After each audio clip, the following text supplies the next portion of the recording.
ዓለምን ያድናል ሕይወትን ይሰጣል ሰውን ይለውጣል ነፃ ያወጣችሁ ታላቁ ወንጌል እልልታ ለእግዚአብሔር ከጭብጨባ ጋር ሁለተኛ ዜና ምዕራፍ 7 ከቁጥር 1 ጀምረን እስከ 7 ያለውን ምናነበው ሰሎሞንም ጸሎቱን በፈጸመ ጊዜ ይላል ቁጥር 1 ላይ ከሰማይ ወርዶ የሚቃጠለውን መስዋዕትና ሌላ መስዋዕቱን በላ እሳት የእግዚአብሔርም ክብር ቤቱን ሞላ የእግዚአብሔርም ክብር የእግዚአብሔርን ቤት ሞልቶት ነበርና ካህናቱ ወደ እግዚአብሔር ቤት መግባት አልቻሉም የእግዚአብሔርም ልጆች ሁሉ እሳቱ ሲወርድ የእግዚአብሔርንም ክብር በቤቱ ላይ ሲሆን ያዩ ነበረ በወለሉም ላይ በግንባራቸው ወደ ምድር ተደፍተው ሰገዱ እሱም ምሕረቱ ለዘላለም ነውና እግዚአብሔርን አመስግኑ አሉ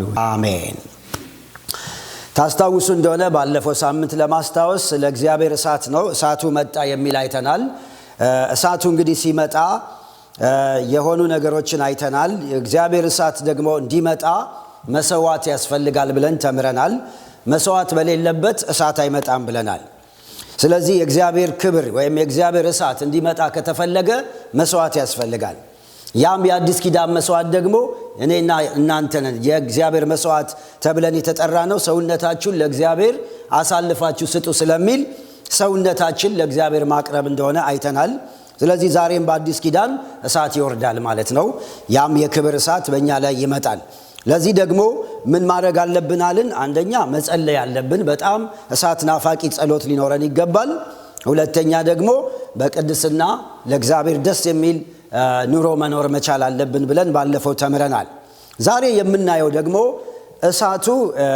የእሳቱ መምጣት ዋና ዓላማ ለምንድነው እሳቱ በሰሎሞን ቤተ መቅደስ የመጣው ዛሬስ ደግሞ የእግዚአብሔር እሳት ሲመጣ ምንድነው ዓላማው ምንድነው ግቡ የሚለው እንመለከታለን እዚህ ቦታ እንግዲህ ስናይ እሳቱ ሲወርድ ምን ሆነ ነው የሚለው እሳቱ ምን ይዞ መጣ ነው የሚለው የእግዚአብሔርንም ክብር ይዞ መጣ የሚል እናገኛለን ልክ እሳቱ ሲመጣ የእግዚአብሔር ክብር ቤቱን ሞላው ስለዚህ የእሳቱ ዓላማ ምንድነው ብለን ስናይ የእግዚአብሔርን ክብር ይዞ መምጣት ነው አሜን የእግዚአብሔርን ክብር ይዞ የሚመጣው የእግዚአብሔር እሳት ነው ያ እሳት ደግሞ መንፈስ ቅዱስ ይባላል ብለናል ስለዚህ መንፈስ ቅዱስ በሙላት በእኛ ላይ በመጣ መጠን ምንድነው ዓላማውና ግቡ ማለት የእግዚአብሔርን ክብር መግለጥ ነው የእግዚአብሔርን ክብር ይዞ መጥቶ ሕይወታችንን መቅደሱን መሙላት ነው ስለዚህ የእግዚአብሔር እሳት ዋናው ዓላማው ክብር ይዞ ነው የሚመጣው እዚህ ጋር ስናይ ክብር ይዞ ሲመጣ ክብር ሲያዩ ምን ሆኑ ይላል በግንባራቸው ተደፍተው ሰገዱ እሱ መልካም ነው ምሕረቱም ለዘላለም ነው ብለው ሰገዱ ይላል ክብር ያስፈልጋል ወገኖቼ እግዚአብሔር መቅደሱ ላይ ማየት የሚፈልገው ምንድነው እሳት ነው እሳት ደግሞ ባለበት ቦታ እሳቱ ምን ይዞ ይመጣል የእግዚአብሔር ክብር ዛሬ የምንማረው ስለ እግዚአብሔር ክብር ነው የእግዚአብሔር ክብር ሕይወታችን መሞላት አለበት በእግዚአብሔር ክብር የእግዚአብሔር ክብር በሌለበት ቦታ ላይ ወገኖቼ አምልኮ ሁሉ ይበላሻል ክርስትና ስርዓት ነው የሚሆነው ሕይወታችን ዝም ብሎ ልምምድ ነው የሚሆነው የእግዚአብሔር ክብር ሲመጣ ግን ለውጥ ያመጣል ምንድነው የእግዚአብሔር ክብር የሚለውን መጀመሪያ ዲፋይን አድርገን እናልፋለን የእግዚአብሔር ክብር ማለት ምን ማለት ነው እንግዲህ በዕብራይስጡ ካቦድ ነው የሚለው ካቦድ ማለት የእግዚአብሔር ክብር ነው በግሪኩ ደግሞ ዶክሳ ይለዋል ወደኛ ደግሞ ስናመጣው በእንግሊዘኛው ግሎሪ ነው የሚለው ስንተረጉመው ምንድነው የእግዚአብሔር ክብር የእግዚአብሔር ክብር ማለት በአጭር አማርኛ ክብደት ያለው የእግዚአብሔር ህልውና ክብደት ያለው የእግዚአብሔር ህልውና ከህዝቡ ጋር መሆን ነው ወይም በሌላ አማርኛ ይሄ ብቻ አይደለም ክብደት ያለው የእግዚአብሔር ህልውና ከሰው ጋር መሆንና ከሰው መረዳት በላይ ሆነው የእግዚአብሔር የራሱ መገለጥ ነው የእግዚአብሔር ክብር ማለት የእግዚአብሔር የራሱ መገለጥ ማለት ነው በመካከላችን መገለጥ ህልውናው ፕሬዘንሱ መምጣት ማለት ነው ይሄን ነው እንግዲህ እዚህ ጋር ስናይ ድሮም አለ አምልኮ አለ እየተካሄደ ነው ያለው ሪቹዋሎች አሉ መስዋዕት ይደረጋል የተለያየ ነገር አለ እግዚአብሔር የለም ማለት አይደለም፣ አለ ከህዝቡ ጋር። አሁን ግን ምንድነው የሆነው? እሳቱ ሲመጣ፣ ክብር ሲመጣ መገለጥ ነው። እግዚአብሔር በህዝቡ መካከል ምን ሆነ? ማኒፌስት አደረገ ማለት ነው። በክብሩ ቅድስናው፣ ግርማውና ሞገሱ በህዝቡ መካከል በተለየ ሁኔታ መገኘት ማለት ነው የእግዚአብሔር ክብር ማለት። ስለዚህ እግዚአብሔር ዛሬ ምን ይፈልጋል ብንል በእኔና በእናንተ ህይወት ላይ ይሄን ማንነቱን፣ ህልውናውን ዕለት ዕለት እያመጣ በሱ ህልውና፣ በሱ ቅድስና፣ በሱ ኃይል፣ በሱ ማጂስቲ ህይወታችን እንዲሞላ እግዚአብሔር ይፈልጋል። እግዚአብሔር በክብር ይሙላችሁ። እስቲ በደንብ አሜን በሉ። እግዚአብሔር በብር አላልኳችሁም፣ በወርቅ አይደለም። እግዚአብሔር በክብር ህይወታችሁን ይሙላ። ቅድም ሲዘመር ነበር አይደል? ስለ ክብሬ ነው እያልን። እውነት ነው፣ ጌታ ክብራችን ነው። ስለዚህ ከክብር ወደ ክብር መሻገር አለ ማለት ነው። እና ክብር ሊያስፈልገናል ዛሬ ወገኖቼ ሆይ። ይሄ የእግዚአብሔር እሳት ሁሉ ጊዜ እሳት እሳት እሳት ለምን ትላላችሁ? ጴንጤዎች እሳት እሳት ይላሉ። እውነት ነው፣ እሳት ከሌለ ክብር የለም። የእግዚአብሔርን ክብር ይዞ የሚመጣው የመንፈስ ቅዱስ እሳት ነው። እሳት ከሌለ ክብር የለም። ስለዚህ መጽሐፍ ቅዱሳችን ላይ እዚህ ቦታ ብቻ አይደለም፣ የተለያየ ቦታ ታያላችሁ። በዘሌዋውያን ምዕራፍ 9 ከቁጥር 22 እስከ 24 እሳት ከእግዚአብሔር ዘንድ ወጣ የሚል ታያላችሁ። መስዋዕቱንም በላ፣ የእግዚአብሔርም ክብር ለሕዝቡ ተገለጠ፣ ሕዝቡም እልል አሉ ይላል። እሳት ሲመጣ ምን መጣ? የእግዚአብሔር ክብር ተገለጠ ይላል። ሁል ጊዜ የመንፈስ ቅዱስ ሙላት ሕይወታችን ላይ ሲመጣ ወደ አዲስ ክብር በኑሯችን ማየት እንጀምራለን። ስለዚህ ክብር በጣም አስፈላጊ ነገር ነው። አንድ ቦታ ደግሞ ሄደን እናነባለን። ዘጸአት ላይ ምዕራፍ 24 ላይ ሙሴ በክብር ውስጥ እንደቆየ የሚናገር አንድ ክፍል አለ። ዘጸአት ምዕራፍ 24 ቁጥር 15 ላይ እንዲህ ይላል፣ ሙሴም ወደ ተራራ ወጣ፣ ደመናውም ተራራውን ሸፈነው፣ የእግዚአብሔርም ክብር በሲና ተራራ ላይ ተቀመጠ፣ ደመናም 6 ቀን ሸፈነው። በሰባተኛውም ቀን ከደመና ውስጥ ሙሴን ጠራው። በተራራው ራስ ላይ የእግዚአብሔር ልጆች ፊት የእግዚአብሔር ክብር መታየት እንደሚቃጠል እሳት ነበር ይላል። ሙሴም ወደ ደመና ውስጥ ገባ፣ ወደ ተራራውም ወጣ። ሙሴም በተራራው 40 ቀን 40 ሌሊት ቆየ ይላል። ሃሌሉያ አሜን። እግዚአብሔር ይህን አይነት ህይወት ነው የሚፈልገው። ሙሴ 40 ቀን በክብር ደመና ውስጥ ተሸፍኖ ነበረ። ያው እሳት ነው፣ እዚህ ጋር እሳት ነበር ይላል። ይሄ እሳት በዛ ተራራው ላይ የእግዚአብሔርን ክብር ነው ይዞ የመጣው። ወገኖቼ ሆይ ዛሬ እግዚአብሔር በእኔና በእናንተ በዘመኗ ቤተ ክርስቲያን የሚፈልገው ነገር ቢኖር ክብሩ መጥቶ በክብሩ ተሸፍነን እንድንኖር ነው። አንዳንድ ጊዜ የመጣ የሚመለስ ነገር ሳይሆን ሁል ጊዜ ህይወታችን ልክ ሙሴ 40 ቀን ሙሉ በተራራው ራስ ላይ በእግዚአብሔር ክብር ውስጥ ተሸፍኖ ነበር።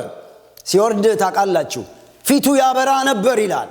ማየት አልቻሉም። አረ ሸፍነው ፊትህን ያንጸባርቃል አሉት። ከእግዚአብሔር ዘንድ ቃል ይዞ መጣ።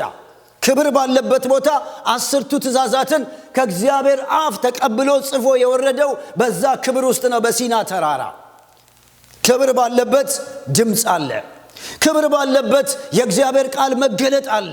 ክብር ባለበት ወገኖቼ ሆይ የፊት ማንጸባረቅ አለ፣ ውበት አለ፣ ሞገስ አለ። ክብር በሕይወታቸው የሚለማመዱ ሰዎች ፊታቸው ያበራል፣ ሞገስ አላቸው። ወገኖቼ ሆይ ዛሬ እግዚአብሔር በክብሩ ይሙላችሁ እላለሁ። አሜን አሜን አሜን። ሌላ ነገር አይደለም። ለዘመኑ ቤተ ክርስቲያን ለኔና ለእናንተ የሚያስፈልገን የእግዚአብሔር ክብር መገለጥ ነው። ስለዚህ ክብር በጣም ያስፈልገናል። ስለ ክብር ስናስብ እንግዲህ ጌታ ኢየሱስ ክርስቶስ በሉቃስ ወንጌል ምዕራፍ 2:49 ላይ እንዲህ አለ፣ እሳት ልጥል መጣሁ፣ የነደደ ከሆነልኝ ዘንድ ምን እፈልጋለሁ አለ። ኢየሱስ ለምንድን ነው የመጣው? እሳት ሊጥል ነው የመጣው። እሳት ልጥል መጣው አለ። ለካ የኢየሱስ ክርስቶስ ዋና ተልእኮ እዚህ ምድር ላይ እሳት መጣል ነበር። ለካ ከነደደልኝ እኔ ምን እፈልጋለሁ አለ። ለምንድን ነው? እዛ እሳት ውስጥ ምን አለ? የእግዚአብሔር ክብር አለ። ስለዚህ ያ ነገር ህዝቡን ስለሚያገኘው እሳት ጥያለሁ፣ የወንጌል እሳት፣ የማዳን እሳት። ኢየሱስ እሳት ነው ይዞ የመጣው። ስለዚህ እኛ ደግሞ የኢየሱስ ልጆች ስለሆንን እሳቱ ከነደደልኝ እኔ በአንድ አማኝ ላይ ምን እፈልጋለሁ አለ። በአንድ ቤተ ክርስቲያን ላይ እሳት ከነደደ ምን እፈልጋለሁ? እሳት አለ፣ ክብር አለ ማለት ነው። እሳት አለ፣ የእግዚአብሔር ማዳን አለ ማለት። ክብር ባለበት ድምፅ አለ። ክብር ባለበት አጋንንት ይወጋል። ክብር ባለበት ምሪት አለ። ክብር ባለበት ሞገስ አለ። እግዚአብሔር ሕይወታችንን በክብሩ ያጥለቅልቀው። ሃሌሉያ አሜን። ወገኖቼ ስለ ክብር ስናስብ ሁለት ነገሮች እንድናይ እፈልጋለሁ። የመጀመሪያው ክብርን ስናስብ ክብሩ በሙላት እንዲገለጥ ሁሌ መናፈቅ አለብን። የእግዚአብሔር ክብር በሕይወታችን ላይ በቤተ ክርስቲያናችን ላይ በሙላት እንዲመጣ መናፈቅ ያስፈልጋል። በቃኝ ማለት የለብንም። ትልቁ ችግር የዘንድሮ ምን መሰላችሁ? በቃኝ።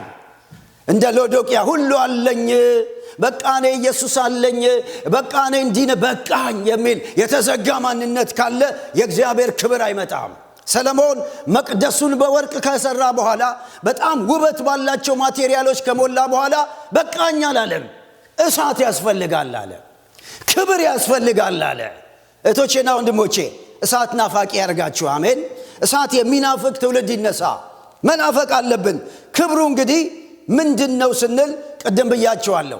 ምንድነው ምንናፍቀው? አዲስ ኪዳን ላይ ክብሩ ህልውናው ነው ብያችኋለሁ።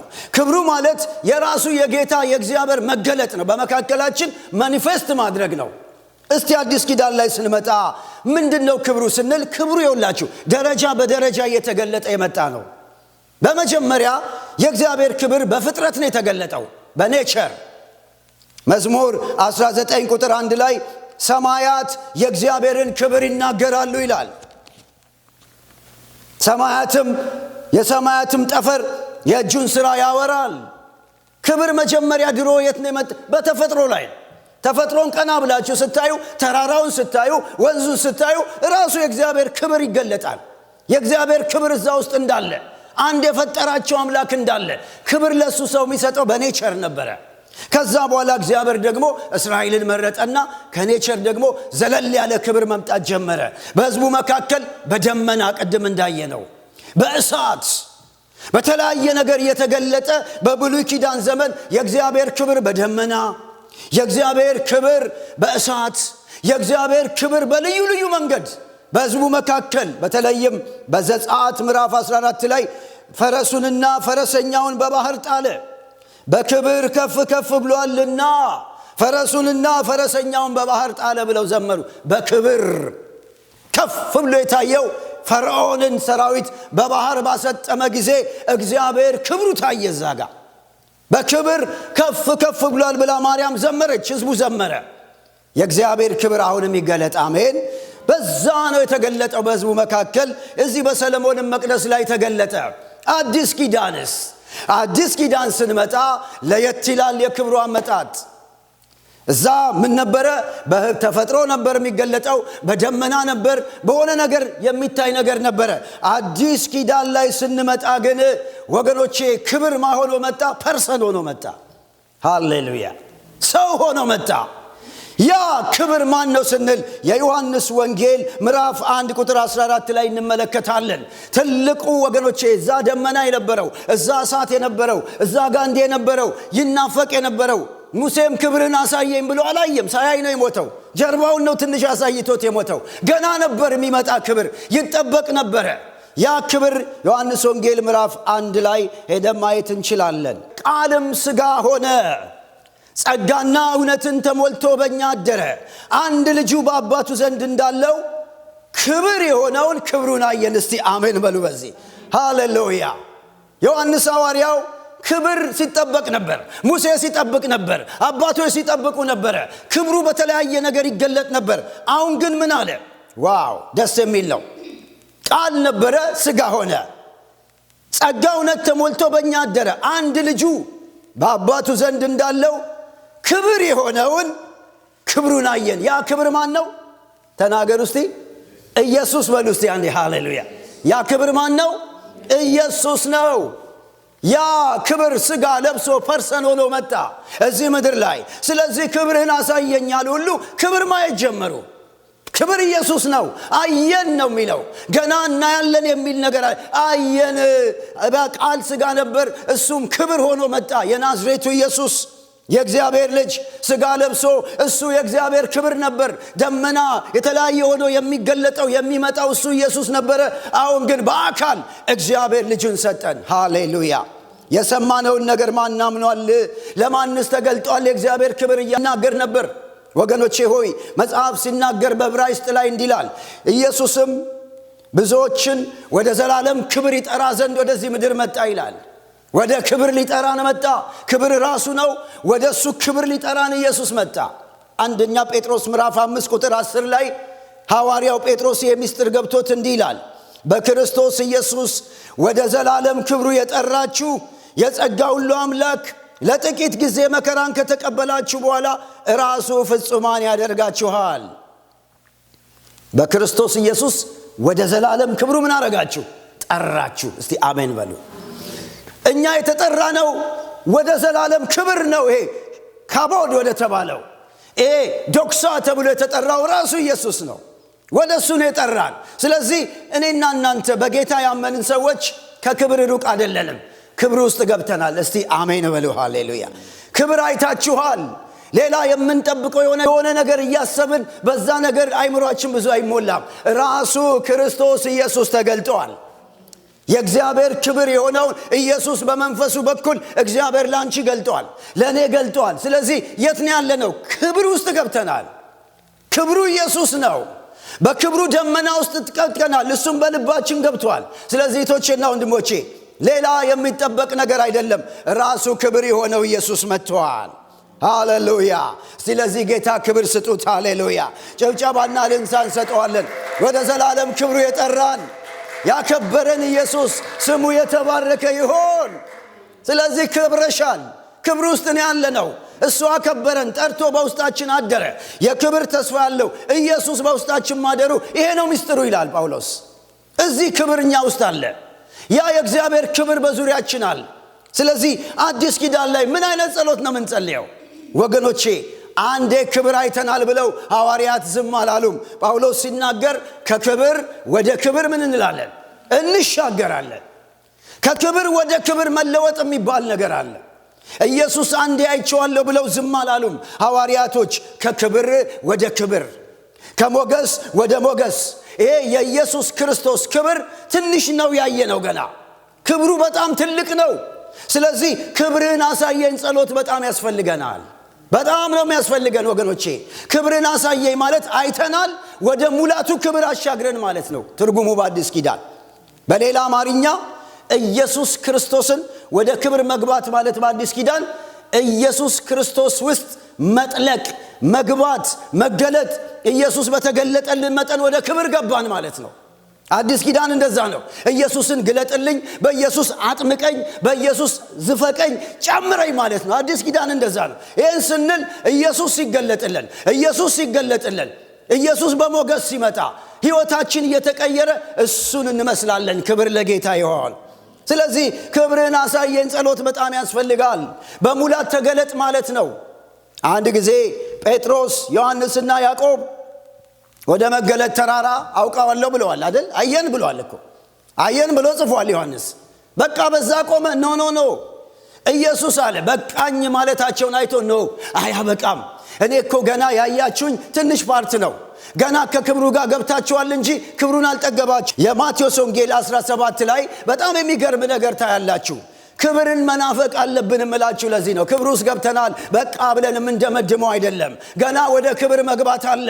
ማቴዎስ ወንጌል ምዕራፍ 17 ከቁጥር 1 ጀምሮ ከ6 ቀን በኋላ ይላል፣ ኢየሱስም ጴጥሮስና ያዕቆብን ወንድሙን ዮሐንስን ወደ ረጅም ተራራ ብቻቸውን አወጣቸው። በፊታቸውም ተለወጠ። ፊቱም እንደ ፀሐይ በራ፣ ልብሱም እንደ ብርሃን ነጭ ሆነ። እነሆም ሙሴና ኤልያስ ከሱ ጋር ሲነጋገሩ ታዩአቸው።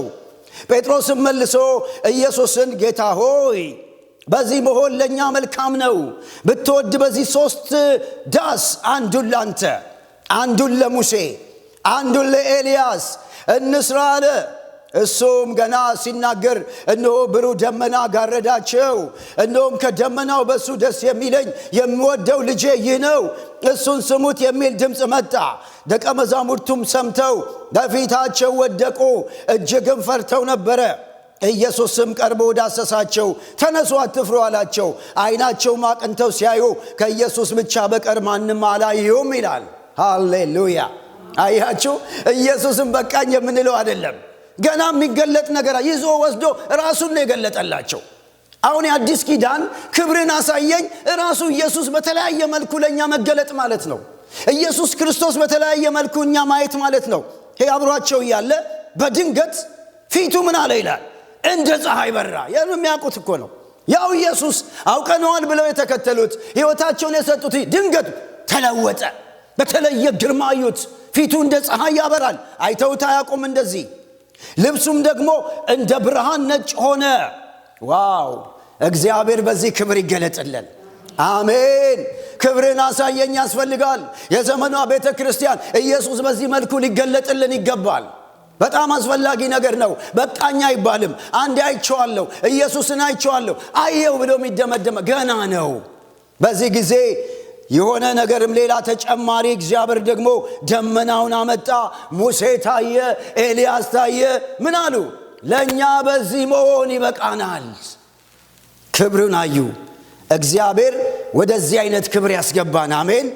ሙሴን ለምን አመጣው እዚህ ቦታ ብዬ ሳስብ፣ ለምን እዚህ ጋር ታየ ሙሴ ስል፣ ያኔ ዘጸአት ላይ ክብርን አሳየኝ ብሎ እኮ ጸልየዋል። እግዚአብሔር ክብርን አሳየኝ ብሏል። እግዚአብሔር ዘመን ቆጥሮ ክብሩን አሳየው። ይሄ ነው ክብር፣ ምን መወደው ልጄ እሱ ነው፣ ይሄ ነው የእግዚአብሔር ክብር ብሎ ኢየሱስን አሳየው። ሃሌሉያ አሜን። ወገኖቼ እነዛ ሁሉ ጥላ ነበሩ። እነዛ ሁሉ የሚመጡ የኢየሱስ ምሳሌዎች ነበሩ። ሙሴም ክብርን አሳየን ሲል አሁን ማየት አትችልም፣ አሁን ጀርባ ነው የምታየው ነው የተባለው። አሁን ግን እዚህ ጋር ኢየሱስን አየው ሙሴ። ከላይ ደግሞ የምወደው ልጄ እሱን ስሙት ብሎ ሙሴም ሰማ። ይሄ ነው ክብር ያለው። እግዚአብሔር ክብሩን ገለጠልን። ክብር ለሱ ይሆን። ለኛ ለደካሞች ልጁን የገለጠልን እግዚአብሔር የተባረከ ይሆን። እህቶቼና ወንድሞቼ እንግዲህ ክብር ኢየሱስ ነው፣ የሚገለጥ ነው። ራእይ ምዕራፍ 1 ላይ ሄዳችሁም ስትመለከቱ እዛም ላይ አንድ ሌላ ክብር እናያለን። እሱን እናነበዋለን። ራእይ 1 ላይ ሌላ ክብር አለ። ይሄው ዮሐንስ ያየው ክብር አለ። ቁጥር 9 ላይ እኔ ወንድማችሁ ይላል የሆንኩኝ ከእናንተ ጋር አብሬ መከራውን፣ መንግስቱን፣ የኢየሱስ ክርስቶስን ትዕግስት መካፈል ዮሐንስ ስለ እግዚአብሔር ቃልና ስለ ኢየሱስ ምስክር ፍጥሞ በምትባል ደሴት ነበርኩኝ። በጌታ ቀን በመንፈስ ነበርኩኝ። በኋላዬም የመለከት ድምፅ የሚመስል ታላቅ ድምፅ ሰማሁ። እንዲሁም የምታየውን በመጽሐፍ ጽፈ ወደ ኤፌሶን፣ ወደ ሰመርኔስ፣ ወደ ፔርጋሞን፣ ወደ ቲያጥሮን፣ ወደ ሰርዴስ፣ ወደ ፊላደልፊያ፣ ወደ ሎዶቅያ በእስያ ወዳሉት 7ቱ አብያተ ክርስቲያናት ላካለኝ። የሚናገረኝን ድምፅ ለማየት ዘወር አልኩኝ።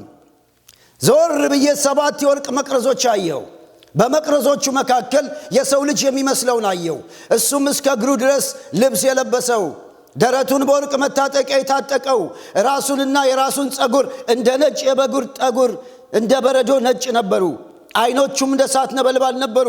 እግሮቹም በታን የነጠረ የጋለ ናስ ይመስሉ ነበረ። ድምፁም እንደ ብዙዎች ድምፅ ነበር። በቀኙም እጁም 7 ከዋክብት ከነበሩት ከአፉም በሁለት ወገን የተሳለ ሰይፍ፣ ስለታም ሰይፍ ወጣ። ፊቱም በኃይል እንደሚያበራ እንደ ፀሐይ ነበር። ባየሁት ጊዜ እንደ ሞተ ሰው ሆኜ ከእግሩ በታች ወደቀው። ቀኝ እጁንም ጫነብኝ፣ እንዲህ አለኝ፣ አትፍራ፣ ፊተኛውና መጨረሻው ሕያው እኔ ነኝ። ሞቼም ነበርኩኝ፣ እነሆ ከዘላለም እስከ ዘላለም ሕያው ነኝ፣ የሞትና የሲኦል መክፈቻ አለኝ ብሎ ነገረው ይላል። አያችሁ፣ ሌላ ክብር፣ ሌላ ክብር። በቃ ፊቱ እንዴት ስዕሉን ተመልከቱት። ፊቱ የሚያበራ የወርቅ መታጠቂያ የታጠቀ፣ ራሱ እንደ በረዶ ነጭ የነበረ፣ ዓይኖቹ ነበልባል። ይሄ ክብር አልታየም። በጌታ ቀን በመንፈስ ሆኖ ክብርን አሳየኝ እያለ በዛ በፍጥሞ ደሴት በእስር ቤት ታስሮ እያለ እግዚአብሔር ገለጠለት። ወገኖቼ እግዚአብሔር አንዳንድ ጊዜ በመከራ ይገለጣል። ስለዚህ በመከራ የምታልፉ ክብር ታያላችሁ። አሜን። እግዚአብሔር ክብሩን ሊያሳየን ይፈልጋል። ስለዚህ እህቶቼና ወንድሞቼ ክብር አለ። ዛሬ በቤተ ክርስቲያን ክብር ይምጣ ማለት አለብን። ለምን ብንል ሌላ ነገር እየታየ ነው። ኢየሱስ አይደለም እየታየ ያለ፣ እርስ በርስ መተያየት ነው ያለው። የሰው ክብር ነው መገለጥ ያለው። በጌታ በኢየሱስ ስም ጌታ በክብሩ ተገልጦ የሁላችን ኃይሎች ወደሱ እንዲሆን ጌታ ይርዳል። አሜን። ስለዚህ ወገኖቼ በአዲስ ኪዳን እንግዲህ ክብርን አሳየኝ ማለት በኢየሱስ ውስጥ ኢየሱስን ግለጥልኝ ማለት ነው። የልቤን አይኖች አብራ፣ የበለጠ ልይህ። ከፈለገ በራእይ ይታያል፣ ከፈለገ በህልም ሊታይ ይችላል፣ ከፈለገ ደግሞ በመንፈሱ በእግዚአብሔር ቃል ዕውቀት እያጠና ስትሄድ ውስጥ እየተገለጠ ይመጣል። በተለያየ መልኩ ነው። እዚህ ጋር በራእይ ነው የተገለጠለት፣ እዛም ጋር ስናይ ወስዷቸው ነው የተገለጠላቸው። አንዳንዴ ደግሞ በቃሉ ዕውቀት ሰው የጠለቀ ሲገባ ከዚህ ኢየሱስ ጋር እየተገናኘ ይመጣል። እግዚአብሔር በወደደው መልኩ ኢየሱስን ይግለጥላችሁ። አሜን፣ ሃሌሉያ። ስለዚህ ወገኖች ያን ነገር ተናግሬ ጨርሳለሁ። እንግዲህ ክብሩ ይሄ ከሆነ በአዲስ ኪዳን ክብሩ ራሱ ኢየሱስ ከሆነ በቃኛ አትበሉ። የመጀመሪያው ነው። ሁለተኛውና የመጨረሻው ከክብሩ መገለጥ ጋር መገናኘት ታላቅ ለውጥ እንደሚያመጣ እንወቅ። ከክብሩ መገለጥ ጋር ከኢየሱስ ክርስቶስ ጋር የተገናኘ ሰው እንደ ድሮ አይሆንም። ምሳሌ ብትሉ ራሳችሁን ይዩት። የመጀመሪያ ኢየሱስ ወደ እናንተ ሕይወት ሲገባና ዛሬ ያላችሁ ሕይወት አንድ አይደለም። ድሮ በጨለማ ነበርን፣ የጨለማ ሥራ እንሰራ ነበር፣ በዝሙት፣ በርኩሰት፣ በኃጢአት፣ በአመጽ ነበርን። ይሄ የእግዚአብሔር ክብር ግን ሕይወታችን ሲገባ ተቀየርን። እስቲ አሜን። ዛሬ እዚህ የደረስነው ስለተቀየርን ነው። ክብር ስለገባ ነው ውስጣችን፣ ከክብር ጋር ስለተገናኘን ነው። ይሄም ሆኖ ግን ገና ደግሞ ዛሬ ያልተቀየርንበት ብዙ ነገር አለ። በሕይወታችን መለወጥ ያለበት ነገር አለ። ስለዚህ ይህን የሚለውጠው ምንድነው? ሞር ክብር ሲመጣ፣ ሞር ኢየሱስ በሕይወታችሁ የተገለጠ ሲመጣ፣ ሞር ክርስቶስ ኢየሱስን እያየነው ስንመጣ ለውጥ አለ። የሰለሞን ቤተ መቅደስ ጋር ልመልሳችሁ። ምንድነው የሆነው ለውጥ? ምንድነው የሆነው ስንል እሳቱ ሲወርድ የእግዚአብሔር ክብር በቤቱ ላይ ሲሆን ያዩ ነበር። በወለሉም ላይ በግንባራቸው ወደ ምድር ተደፍተው ሰገዱ። እሱም መልካም ነው፣ ምሕረቱ ለዘላለም ነው ብለው እግዚአብሔርን አመሰገኑ። ሕዝቡም ሁሉ መስዋዕት በማቅረብ እነሆ ዓይናቸው ወደ እግዚአብሔር ሆነ ይላል የእግዚአብሔር ቃል። እንደዛ ነው የሚነግረን። ምንድነው የሆነው? የእግዚአብሔር ክብር በተገለጠ መጠን ምንድነው የሚሆነው? የሕዝቡ የትኩረት አቅጣጫ አስቀየረው። እዚህ ቦታ ላይ የሕዝቡ የትኩረት አቅጣጫ እግዚአብሔር ላይ ሆነ። ሁሉም የካህናትም የሰለሞንም እንደገና የሕዝቡም ሁሉ ዓይናቸው እግዚአብሔር ላይ ሆነ። ከዛ በፊት ልምምዳቸው መስዋዕት ላይ ነው። የሚያቀርቡት መስዋዕት ላይ ነው ዓይናቸው። የሚያቀርቧቸው በጎች ላይ ነው። ስርዓት ላይ ነው። ቅደም ተከተሉ ላይ ነው። ስርዓቱ ነው። ሪቹዋሉ ላይ ነው ያለው። ኦፈሪንጉ ላይ ነው ያለው። ፕሪስቶች ላይ ነው ያለው። አለባበሳቸው እንዲሆን እንደዚህ አድርጎ መስዋዕቱ እንዲሆን ሁሉ ጊዜ ጥብቅ ያለ ነገር፣ ያም ከእግዚአብሔር የተሰጣቸው ስርዓት ነው። ያን ያደረጉ የሁሉ ዓይን እዛ ጋር ነበረ። ልክ ክብር ሲመጣ ግን ሁሉም ሰው ሁሉን ትቶ እግዚአብሔር ላይ ሆነ። ሃሌሉያ። የእግዚአብሔር ክብር ትልቁ ስራው ምንድነው? ዓይንን ከሁኔታ ላይ አንስተን ከልምምዶችና ከስርዓቶች ላይ አንስተን ኢየሱስ ላይ እንድናደርግ ይረዳናል። አሜን ይሆነልን። አረ በደንብ አሜን ይሆነልን። ይሄ ነው በቃ የእግዚአብሔር ክብር መገለጥ። ዓይናችን ከሰው ላይ ይነሳል። ዓይናችን ከነቢያት ላይ፣ ዓይኖቻችን ከፓስት ከሁሉ ይነሳል። በቃ የእግዚአብሔር ክብር ሲመጣ ማንም ሱፐርስታር የለም። እኔ ነኝ የሚል አይታይም ወገኖቼ። የእግዚአብሔር ክብር ሲሞላው ሰለሞንም ተረሳ፣ ካህናቶችም ተረሱ፣ መስዋዕቱም ተረሳ። ሁሉም በግንባሩ ተደፍቶ ምንድነው የሚለው? እሱ መልካም ነውና ምሕረቱ ለዘላለም ነውና እግዚአብሔር ይመስገን። እስቲ አሜን በሉ። ለዚህ ይሄ ድምፅ ይሰማ። ሃሌሉያ። ዛሬ ብዙ ድምፅ ነው። ከሌን እንደዚህ ነው፣ ፕሮፌት እንደዚህ አድርጎ እንደዚህ፣ በቃ መድረኩ ሁሉ የሰው ድምፅ ነው የሚሰማው። ለምን መሰላችሁ? ክብር አልመጣማ። ክብር ሲመጣ ራሱ ማንም የሚታይ የለም። የናዝሬቱ ኢየሱስ ደምቆ ይታያል። አሜን አሜን አሜን። ክብር ለእግዚአብሔር። ይሄ ዘመን በፊታችን እየመጣ ነው ያለው፣ ሰው የማይታይበት ወገኖች። እንዲህ አይነት ዘመን እኛም በጥቂቱ አልፈናል። ባሳለፍናቸው ዘመኖች ትልልቅ ነገር እየተሰራ ማንም አይጠራም ነበረ። ሰው ይድናል፣ ነፍሳት ይድናሉ፣ አጋንንት ይወጋል፣ ማን የሰራው ሲባል እግዚአብሔር ሰራ ነበር የሚባለው። በእውነት ነው የምላችሁ። ማን እንኳን እንደፈወሰም አይታወቅም። ሰው ሲጸልይ አጋንንት ይወጣል። አገልጋይ ሲሰብክ ብዙ ነገር፣ ምንም ከሌ ተብሎ የሚታይ ሾው የለም። ማን ነው ሲባል እግዚአብሔር። አሜን። ኢየሱስ የሚባል ዘመንኛም በትንሹ አይተናል። ያ ዘመን በጥፍ ይመለስልን። ሃሌሉያ። ስለዚህ ወገኖቼ ይሄ የእግዚአብሔር ክብር ሲመጣ ስታትስ ኮን ይሰብረዋል፣ ስርዓትን ይሰብራል። ይሄ ቅደም ተከተል በቃ እንደዚህ ነው እንዲህ ነው የሚባል አሉ አይደለ? አላስፈላጊ የሆኑ ስርዓቶች የእግዚአብሔርን ክብር አስረው የያዙ የእግዚአብሔርን ጣት የያዙትን መስበር ይጀምራል። አሜን። ክብሩ ይምጣና ይስበረው። አሜን አሜን አሜን። ሃሌሉያ። ዛሬ ብዙ የሰው ስርዓቶች አሉ መንፈስ ቅዱስ እንዳይሰራ ያደረጉ የእግዚአብሔርን ክብር እስር አድርገው የያዙ ቅደም ተከተሎች አሉ። መንፈስ ቅዱስ ሲመጣ ቅደም ተከተል የለም፣ ይለዋወጣል። በቃ እሱ ነው ድራይቭ የሚያደርገው። አሁን እዚህ ጋር ስናይ ማንም የሚመራ የለም፣ የእግዚአብሔር መንፈስ ነው። ከዛም ካህናቱ ስታዩቸው ብዙ ነገር ሲያደርጉ እናያለን። እህቶቼና ወንድሞቼ ጌታ ይምጣና የዘመኗን ቤተ ክርስቲያን መንፈስ ቅዱስ ይምራት። በቤተ ክርስቲያናችን ላይ ክብር ይምጣ። ስለዚህ እህቶቼና ወንድሞቼ ያስፈልገናል። የእግዚአብሔር ክብር ይምጣና የትኩረት አቅጣጫውን ሁሉ ወደ ክርስቶስ ያደርግልን። ችግር ላይ አይደለም የሚሆነው። ክብር ሲመጣ ከነ ችግር ከነ መከራ ራሱ እግዚአብሔር ላይ ነው አይን የሚሆነው። እውነቴን ነው የምላችሁ፣ ችግር እንኳን አይታይም። አንድ ምሳሌ ልስጣችሁ። እስጢፋኖስን ተመልከቱ። ተይዞ በድንጋይ እየተወገረ ነው እየወረወሩበት። እሱ ግን አይኑ ተከፍቶ ምን ይላል? እስቲ እንመልከተው። ሐዋርያት 7 ምዕራፍ 7 ላይ ቁጥር 54 እንዲህ ይላል። ይህንንም በሰሙ ጊዜ በልባቸው በጣም ተቆጡ፣ ጥርሳቸውንም አፋጩበት። እስጢፋኖስም መንፈስ ቅዱስን ተሞልቶ ወደ ሰማይ ትኩር ብሎ ሲመለከት የእግዚአብሔር ክብር የሆነውን ኢየሱስን በእግዚአብሔር ቀኝ ቆሞ አየው። ሃሌሉያ። የእግዚአብሔር ክብር ማን ነው አልኳችሁ ቅድም? ኢየሱስ ነው። የእግዚአብሔር ክብር የሆነውን ኢየሱስን ቆሞ አየው። በላይ እየተደበደበ አየው። የክብር ጌታ የሆነውን ኢየሱስን አየው። በአብ ቀኝ ተቀምጦ አያለው አላቸው። በታላቅ ድምፅ እየጮሁ ጆሮአቸውን ደፈኑ። በአንድ ልብ ሆነው ወደ እሱ ሮጡ። ከከተማ ወደ ውጭ አውጥተው ወገሩት። ምስክሮቹም ልብሳቸውን ሳውል በሚሉት በአንድ ጎበዝ አጠገብ አስቀመጡ።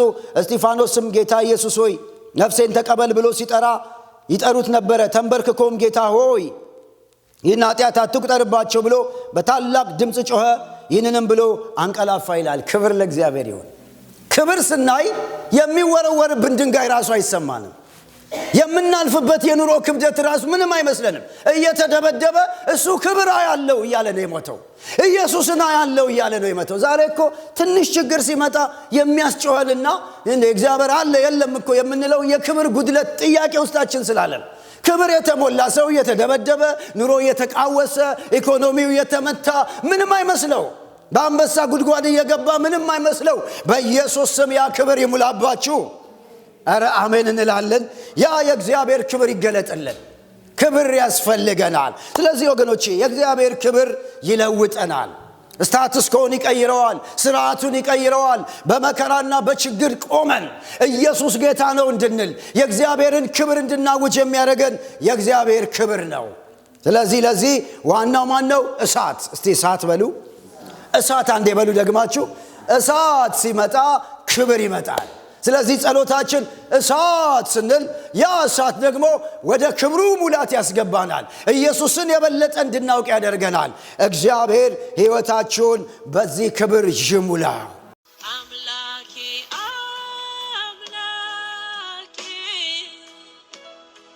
ወደ አንተ ገሰግሳለሁ፣ ኃይልህን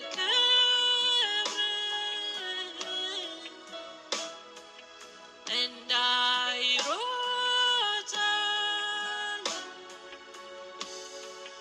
ፊትህን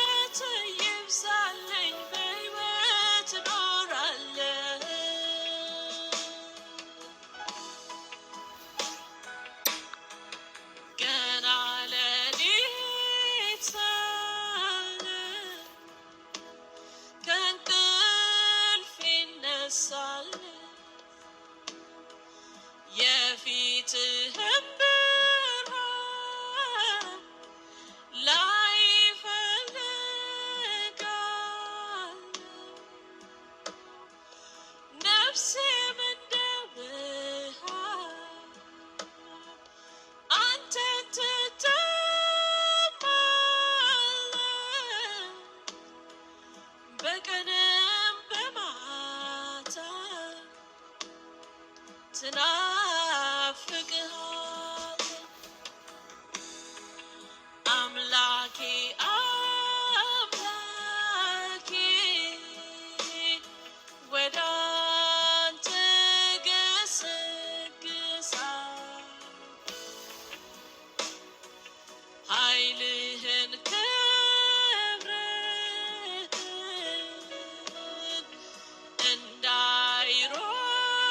እንዳይሮጣል ፊትህን አሳየኝ ደስታን እጠግባለሁ ምሕረትህ ይብዛልኝ በሕይወት እኖራለሁ ዳዊት ታላቅ ንጉሥ ሁሉ የሞላለት ሁሉ በእጁ ያለ ክብርን ሳይ እጠግባለሁ አለ። ሀብቴ ንብረቴ ዝናዬ ሞገሴ ሹመቴ አይደለም ክብርን ሳይ እጠግባለሁ ክብር ይገለጥልን እንገስግስ ወደ እግዚአብሔር ወደ ክብሩ እግዚአብሔር ወደሚገኝበት ወደ መቅደሱ በእምነት እንግባ እያመለክን ሃሌሉያ አምላኬ አምላኬ ወደ አንተ ገሰግሳለሁ ኃይልህን